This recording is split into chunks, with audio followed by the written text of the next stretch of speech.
জয় necklace চুরি করে দীপার ব্যাগে ঢুকিয়ে দিল। সম্পূর্ণটা জানতে ভিডিওটি স্কিপ না করে দেখতে থাকুন। আজকে পর্বে আপনারা দেখতে পাবেন সূর্য দীপাকে জড়িয়ে ধরে আর দীপা বলে, ডাক্তারবাবু ছাড়ুন আমাকে, অলি এসে পড়লে ও ভুল বুঝবে আমাকে। তখন সূর্য বলে, ও আর কি ভুল বুঝবে, ও তো এখনো এটাই বুঝতে পারলো না কোনটা ঠিক আর কোনটা ভুল। তখনই অলি সেখানে চলে আসে আর দীপাকে বলে, আপনি এখানে কি করছেন? তারপর অলি ভিতরে দেখে চারু শুয়ে আছে। চারুকে দেখে অলি খুব অবাক হয়ে যায় আর হাত থেকে জিনিস পড়ে যায়। তারপর অলি ছুটে চারুর কাছে যায় আর গিয়ে কাঁদতে থাকে, চারু তোমার কি হয়েছে বাবা, চারুর কি হয়েছে বলো না। তখনই সূর্যর একটা ফোন আসে আর সূর্য সেখান থেকে চলে যায়। তারপর অলি দীপাকে বলে, আপনি এখানে কি করছেন, আপনি এখানে এসেছেন কেন, বলুন আপনি চারুকে কি করেছেন, চারুর কি হয়েছে বলুন। তখন দীপা বলে, অলি তুমি চিৎকার করো না, চারু উঠে যাবে। তখন অলি বলে, আগে বলুন আপনি চারুর কি ক্ষতি করেছেন। তখন দীপা বলে, প্লেন ক্র্যাশে চারুর মা বাবা দুজনই চলে গেছেন আর চারু এত বড় ধাক্কাটা সহ্য করতে পারেনি, তাই ও অসুস্থ হয়ে পড়েছে। এই শুনে অলি কাঁদতে থাকে। তখন দীপা বলে, অলি তুমি কেঁদো না, তুমি যদি কাঁদো তাহলে চারুকে কে সামলাবে, তোমাকে দায়িত্ব নিয়ে এখন চারুর খেয়াল রাখতে হবে। তখন অলি বলে, আপনি এত ভাবছেন কেন চারুর কথা, আপনি যখন যেখানে গেছেন তখনই এরকম কিছু একটা বিপদ হয়েছে, আপনি কাউকে শান্তিতে বাঁচতে দেবেন না তাই না? আমি আপনাকে বিশ্বাস করি না, যে নিজের মেয়েকে মারতে চেয়েছিল সে আবার কি করবে। তখন দীপা বলে, অলি ভুলে যাস না সেদিন আমি সকলকে বাঁচিয়েছিলাম, যেটা করলে সকলে বাঁচবে আমি সেটাই করেছিলাম। আর তুই মনে করে দেখ, তুই বারবার সামনে আসার চেষ্টা করছিলিস, আমি তোকে সামনে আসতে দিইনি, তুই সামনে আসলে গাড়ির ব্যালেন্স হারিয়ে খাদে পড়ে যেত। আর হ্যাঁ সরি, সেই সময় আমি তোকে আতুপুতু করতে পারিনি, তোকে একটু আমি বকেছিলাম, তাই বলে তুই সারা জীবন আমাকে এই অপবাদ দিয়ে যাবি? তুই তো এখন বড় হয়েছিস, তোর বোধ বুদ্ধি হয়নি। তুই একবার চিন্তা করে দেখ তো, সেই সময় উর্মি অজ্ঞান হয়ে গেছিল আর বীর আমার কোলে ছিল, ওদেরকে যখন আমি গাড়ি থেকে বার করলাম তারপর দেখলাম গাড়ির দরজাটা লক হয়ে গেছে, এতে আমার দোষটা কোথায় বলতো? আমি তো তাও গাড়ির দরজাটা ভেঙে তোকে বার করলাম, বল তুই তাও আমাকে দোষ দিয়ে যাবি শোনা। তখন অলি বলে, আবার সেই শোনা, আপনার লজ্জা করে না? কতটুকু ছিলাম আমি, আপনি সারা জীবন আমার মনের মধ্যে যেই দাগটা কেটে দিলেন সেটা আপনার চোখে পড়ে না? আপনি ওদেরকে গাড়ি থেকে বের করার অজুহাতে আপনি নিজেও গাড়ি থেকে নেমে গেলেন আমাকে গাড়িতে একা ফেলে। আপনি তো আমাকে মারতে চেয়েছিলেন, আমি জানি রূপার জন্য আপনি আমাকে মারতে চেয়েছিলেন। তখন দীপা বলে, তুই আমাকে ভুল বুঝছিস, সম্পূর্ণ ভুল ধারণা তোর। তখন অলি বলে, ঠিক আছে যা হওয়ার হয়ে গেছে, এখন আর ওইসব কথা বলে কোনো লাভ নেই, আপনি এখান থেকে চলে যান, কেন এসেছেন এখানে, আপনার লজ্জা করে না, যান এখান থেকে বেরিয়ে যান। তখনই সেখানে সূর্য আসে আর বলে, মায়ের সাথে তুমি কেমন ব্যবহার করছো, মায়ের সামনে তুমি ক্ষমা চাও, ভুলে যেও না উনি তোমার মা হন। তখন অলি বলে, তোমরা যতবার বলবে উনি আমার মা হন, আমি ততবার বলবো উনি আমার কেউ হন না। তখনই চারু ঘুমের মধ্যে মা বাবা বলে ডাকতে থাকে। তখন দীপা বলে, অলি তুমি চুপ করো, চারু এখন ঘুমাচ্ছে, আমি এখান থেকে চলে যাচ্ছি, ডাক্তারবাবু আপনি চারুর খেয়াল রাখবেন। এই বলে দীপা সেখান থেকে চলে যায়। অন্যদিকে দীপা রেস্টুরেন্টে এসে অলির কথাগুলো ভাবতে থাকে আর নিজে নিজে কাজ করতে থাকে। তখন বিক্রম বলে, দিদি তুমি এসব করছো কেন, রেখে দাও আমি করছি। তখন সাক্ষ্যদীপ এসে বলে, ওকে ছেড়ে দাও, ওকে ওর কাজটা করতে দাও। তারপর দীপা গ্যাসের মধ্যে দুধ বসায় আর দীপার হাতটা পুড়ে যায়। তখন সেখানে সাক্ষ্যদীপ আসে আর বলে, নিন এই মলমটা নিন, লাগিয়ে নিন, তাহলে ব্যথাটা কমে যাবে। তখন দীপা বলে, না আমার মলম লাগবে না। তখন সাক্ষ্যদীপ নিজে দীপার হাতে মলম লাগিয়ে দেয় আর বলে, সাবধানে কাজ করবেন। এই বলে সাক্ষ্যদীপ চলে যায়। অন্যদিকে অলি চারুকে বলে, চারু তুমি একা নও, তুমি চিন্তা করো না, আমি আছি, বাবা আছে তোমার পাশে। তখন সেখানে সূর্য আসে আর চারুকে বলে, চারু এই যে তোমার প্লেনের টিকিট, আমাদেরকে ওখানে যেতে হবে, তুমি যদি ওখানে না যাও তাহলে হিন্দু মতে তোমার মা বাবার সৎকার হবে না। তখন অলি বলে, আমিও যাব তোমার সাথে, তুমি এতদিন আমাকে আগলে রেখেছো, এবার আমার পালা, আমি তোমাকে আগলে রাখবো, আমি যাব তোমার সাথে। তখন চারু বলে, এই শেষ, তোমাকে আমার সাথে গেলে হবে না, অনেক বড় ইভেন্ট, তোমাকে সবকিছু সামলাতে হবে, আমার দায়িত্ব তোমাকে নিতে হবে, এর সাথে আমার অনেক কিছু জড়িয়ে আছে। তখন সূর্য বলে, ঠিক আছে আমি যাব না, তবে আমি তোমাদেরকে এয়ারপোর্টে ছেড়ে দিয়ে আসছি। অন্যদিকে দীপার কাছে সাক্ষ্যদীপের মা আসে আর বলে, শুনলাম তুমি নাকি রাতের পর রাত জেগে কাটাচ্ছ, তাই তোমার সাথে এলাম কফি খেতে। তখন দীপা বলে, সোনা ঠিকই বলেছিল, আমি এসে সবার জীবনটা তছনছ করে দিলাম, ওরা তো আগে ভালোই ছিল। তখন সাক্ষ্যদীপের মা বলে, তুমিও তো আগে ভালো ছিলে, এই রেস্টুরেন্টে রান্না করতে, ব্লগ করতে, ওরা এসে তো তোমার জীবনটাও তছনছ করে দিল। ওরা কি একা কষ্ট পাচ্ছে, তুমি কষ্ট পাচ্ছ না? দেখো সবকিছু ফেলে সামনের দিকে এগিয়ে যেতে হবে, এইভাবে শুধু কষ্ট পেলে হবে না। তখন দীপা বলে, হ্যাঁ কাল ইভেন্ট, আমাকে সবকিছু ফেলে এগিয়ে যেতে হবে, আমাকে ইভেন্টে জিততেই হবে। অন্যদিকে ইভেন্টে সূর্য আর জয় মুখোমুখি হয়, তখন সূর্য বলে, ভাই আমি খুব ভয়ে ছিলাম, আমি ভেবেছিলাম তুই যদি জানতে পারিস আমি আর চারু এই ইভেন্টের সাথে যুক্ত আছি তুই হয়তো এই কাজটা করবি না, কিন্তু তুই যে কাজটা করছিস আমার খুব ভালো লাগছে। তখন জয় বলে, তুই তোর উদারতা দেখিয়ে আমাকে ঠিক কাজটা পাই দিলি বল। তখন সূর্য বলে, এই ইভেন্টটা অনেক বড় ইভেন্ট, আমরা দুই ভাই মিলে ইভেন্টটাকে সামলে নিতে পারবো না বল? আমরা ঠিক পারবো। তখনই চিল্লামিল্লির আওয়াজ হয়, তখন সূর্য বলে, ভাই তুই দাঁড়া, আমি দেখে আসছি ওখানে কি হয়েছে। অন্যদিকে সিকিউরিটি গার্ড দীপাকে বলে, আপনি ভিতরে যেতে পারবেন না, আপনার নামে কোনো আই কার্ড নেই। তখন দীপা বলে, কেন, আমার নামে তো ইনভিটেশন গেছিল, আই কার্ড থাকবে না কেন? তখনই সেখানে সূর্য যায় আর বলে, কি হয়েছে? তখন সিকিউরিটি গার্ড বলে, ম্যাডামের নামে কোনো আই কার্ড নেই, উনি ভিতরে যেতে পারবে না। তখন দীপা বলে, কোনোভাবে ম্যানেজ করা যাবে না? তখন সিকিউরিটি গার্ড বলে, কেন, এটা কি আপনার রিলেটিভ হয়? তখন সূর্য বলে, না, উনি আমার ওয়াইফ হয়।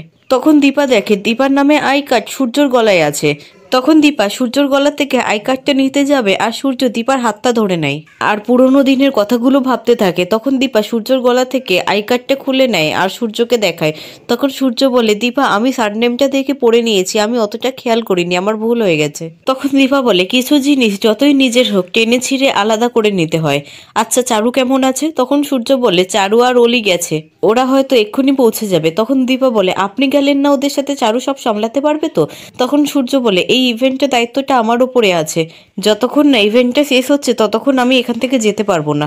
তখন দীপা বলে, আপনি চারুর সমস্ত কথা শোনেন না? মানে আসলে অলি তো ছোট আর চারু সবে বাবা মাকে হারিয়েছে, ও কি একা হাতে সমস্ত কিছু সামলাতে পারবে? আপনার যাওয়াটা উচিত ছিল। তখন সাক্ষ্যদীপ বলে, মিসেস সেনগুপ্ত আমাদের কিন্তু দেরি হয়ে যাচ্ছে, আমাদের কিন্তু স্টলটাও সাজাতে হবে। তখন দীপা বলে, হ্যাঁ এমনভাবে স্টলটা সাজাতে হবে যে আমাদের স্টল ছেড়ে কেউ যেন অন্য কোথাও যেতে না পারে। এই বলে দীপা ভিতরে চলে যায়। তারপর ভিতরে গিয়ে জয়কে দেখে আর বলে, বাহ ভাই তুমি মন দিয়ে কাজ করছো, আমার বিশ্বাস তুমি এবার সবটা সামলে নিতে পারবে, শুধু তুমি আমার উপরে রাগ করো না। এই বলে দীপা চলে যায়। তখন জয় ফোনে গুন্ডাগুলো বারবার মেসেজ করে জয়কে থ্রেট দিতে থাকে আর জয় বলে, আজকে টাকা শোধ করা শেষ দিন। আচ্ছা এখানে তো অনেক সিকিউরিটি, আমি যদি ফোনটা অফ করে দিই তাহলে ওরা তো আর এখানে আসতে পারবে না, আমি বরঞ্চ ফোনটা অফ করে দিই। এই বলে জয় ফোনটা অফ করে দেয়। অন্যদিকে দীপা যেতে গিয়ে হোঁচট খায় আর সাক্ষ্যদীপ এসে দীপাকে ধরে নেয়। তখন সূর্য আর জয় দেখতে থাকে। তারপর জয় এসে সূর্যকে বলে, তুই ঠিক বলেছিস দাদাই, আমি অনেক বড় হয়ে গেছি, এবার তুইও ম্যাচুরেট হয়ে যা, নিজের চোখেই তো দেখতে পাচ্ছিস বৌদিদিকে সামলাবার জন্য লোক আছে। তখনই ইভেন্টের কিছু লোক এসে সূর্যকে বলে, চারু ম্যাম কোথায়? স্পন্সরদের সমস্ত গয়না চলে এসেছে, এত গয়না রাখবো কোথায়? তখন সূর্য বলে, ঠিক আছে আপনারা যান, আমি দেখছি। তারপর সূর্য জয়ের হাতে চাবি দিয়ে বলে, এটা স্টোর রুমের চাবি, সমস্ত গয়নাগুলো ওখানে গুছিয়ে রাখ, আমি এই দায়িত্বটা অন্য কাউকে দিতে পারবো না, তাই এই দায়িত্বটা আমি তোর হাতে দিলাম। অন্যদিকে গুন্ডাগুলো সেখানে চলে আসে আর বলে, এই জয় এখানেই কোথাও হবে, এখান থেকে ওকে বাইরে নিয়ে যাব, বাইরে নিয়ে গিয়ে সমস্ত টাকা ওর থেকে নিয়ে নেব, আর যদি টাকা দিতে না পারে এখানেই জ্যান্ত পুঁতে ফেলবো। অন্যদিকে দীপা উঠে দাঁড়াতে পারে না। তখন সাক্ষ্যদীপ বলে, এখানে চুপ করে বসুন, আমরা যা করার করছি। তখন বিক্রম বলে, দিদি দেখো আমাদেরটাই বেস্ট হবে, আমরা সাজাচ্ছি, আমাদের উপর একটু ভরসা করো। তারপর সাক্ষ্যদীপ দীপাকে বলে, আপনি একটু চুপ করে বসুন তো। তারপর সাক্ষ্যদীপ নিজে দীপার পায়ে মলম লাগিয়ে দেয় আর বলে, এবার একটু ভালো লাগছে? ঠিক আছে আপনি বসুন, আমি জয়কে নিয়ে আসছি। এই বলে সাক্ষ্যদীপ সেখান থেকে চলে যায়। তারপরই একটি ছেলে দীপার হাতে একটি চিঠি আর কিছু ওষুধ দিয়ে যায়। তারপর দীপা চিঠিটা খুলে দেখে সেখানে লেখা আছে, এই সময় আইস প্যাক খুব কাজে দেয়, আর এখানে একটা ওষুধ আছে যেটা তোমার স্যুট করে, খেলে ব্যথাটা বাড়বে না। তারপর দীপা সূর্যর দিকে আর সূর্য দীপার দিকে অবাক হয়ে তাকিয়ে থাকে। অন্যদিকে সাক্ষ্যদীপ জয়কে আর সাক্ষ্যদীপের মাকে সেখানে নিয়ে আসে আর তখনই সেখানে কাকিয়া আর দীপার মা আসে। তারপর কাকিয়া অবাক হয়ে জয়ের দিকে তাকিয়ে থাকে। অন্যদিকে একটি লোক জয়ের হাতে একটা ফোন দেয় আর বলে, স্যার সেফটি ফোল্ড থেকে গয়না বার করলে তবেই মডেলরা পড়তে পারবে, আর সবটা এই ভিডিওর মধ্যে রেকর্ড হয়ে থাকবে। অন্যদিকে সূর্য মনে মনে বলতে থাকে, দীপা কি আইস প্যাকটা লাগালো? এত ভিড়ের মধ্যে তো কিছু দেখতেও পেলাম না। তারপর সূর্য দীপার কাছে গিয়ে অল দ্য বেস্টে ব্যান্ড দিয়ে আসে। অন্যদিকে সূর্যর কাকাই বলে, এ তো খুব বড় একটা ইভেন্ট। তারপর সূর্যর কাকিয়া দেখে সেখানে দীপা আর সূর্য এক জায়গায় দাঁড়িয়ে আছে। তখন সাক্ষ্যদীপ মনে মনে বলে, সবগুলো এক জায়গায় এসে জড়ো হয়েছে, এক্ষুনি কিছু একটা বড় বাওয়াল হতে পারে। তারপর সাক্ষ্যদীপ জয়কে বলে, এখানে তো রান্নাবান্না হচ্ছে, চলো আমরা ওইদিকে যাই, ওইদিকে একটা মিউজিক্যাল স্টেজ আছে, ওখানে গেলে তোমার ভালো লাগবে। এই বলে সাক্ষ্যদীপ জয়কে সেখান থেকে নিয়ে চলে যায়। তখন কাকিয়া সূর্যকে বলে, সূর্য তুমি এখানে, তুমি চারুর সাথে যাওনি, চারুর এত বড় একটা বিপদ ভুলে যেও না, তোমার মেয়ে অলি কিন্তু ওর সাথেই আছে। তখন দীপা বলে উর্মিকে দেখছি না, উর্মি আসেনি। তখন কাকাই বলে ও বলল ওর কি একটা কাজ পড়ে গেছে, কাজটা সেরে তারপরে আসবে। তখনই সূর্যর কাছে অলির ফোন আসে আর অলি বলে বাবা আমরা এখানে চলে এসেছি, কিন্তু চারু কিচ্ছু খায়নি, ওকে আমি একা সামলাতে পারছি না, তুমি ইভেন্টটা সেরে তাড়াতাড়ি এখানে চলে আসো। তখনই অলি দীপার গলার আওয়াজ পায় আর বলে বাবা তুমি কোথায়, তুমি মায়ের কাছে গেছো নাকি? তখন সূর্য বলে না না, এখানে তো অনেক রকম স্টল বসে আছে, কারোর গলার আওয়াজ পেয়েছো তুমি? তখন অলি বলে এক্ষুনি আমি চারুর বাবা মাকে দেখতে যাব, জানি না ওখানে গিয়ে চারুর কি অবস্থা হবে। তখন সূর্য বলে একটু সামনে রাখো, আমি এই ইভেন্টটা সেরে তাড়াতাড়ি যাচ্ছি। অন্যদিকে কাকিয়া বলে যাক ভালো হয়েছে, ওর এখান থেকে একটু দূরে থাকাই ভালো। আচ্ছা দীপা তুমি তো চারুর ব্যাপারে সবটাই জানো, সূর্যর কিন্তু এখানে থাকাটা একদম ঠিক না। তখন দীপা বলে আমি তো ওনাকে এখানে ডাকিনি, উনি নিজেই এসছেন। তখন কাকিয়া বলে আমি শুধু সাবধান করলাম, আমি আর অন্য কিচ্ছু বলিনি। তখন দীপা বলে ছাড়ো ওসব কথা, কাকাই আমি তোমার জন্য স্পেশালি ডাবের পায়েস রান্না করেছি, তুমি তো সেটা খেতে ভালোবাসো। তখন দীপার মা বলে আমিও ভালোবাসি, আমিও খাবো।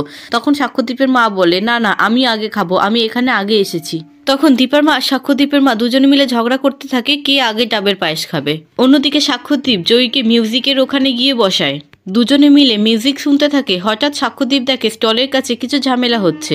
তারপর সাক্ষ্যদীপ জয়ীকে বলে তুমি একটু এখানে বসো, আমি আসছি। তখনই সেখানে সূর্য আসে আর বলে জয়ী এখানে একা বসে আছে কেন, ওর বাবা কোথায়?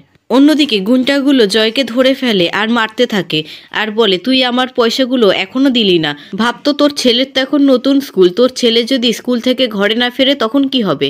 তখন জয় বলে না না আমার ছেলে দীপকে কিছু করো না, ওকে ছেড়ে দাও। তখন গুন্ডাগুলো বলে ওখান থেকে তাহলে একটা নেকলেস এনে আমার হাতে দিয়ে দে, তাহলে তোর টাকাও শোধ হয়ে যাবে আর দীপও ঘরে চলে আসবে। তখন জয় বলে আমার প্রাণ থাকতে এরকম কিছু আমি করতে পারবো না। তখন গুন্ডাগুলো বলে তাহলে দীপও আর ঘরে আসবে না। তারপর গুন্ডাগুলো পুলিশকে দেখে আর সেখান থেকে পালিয়ে যায়।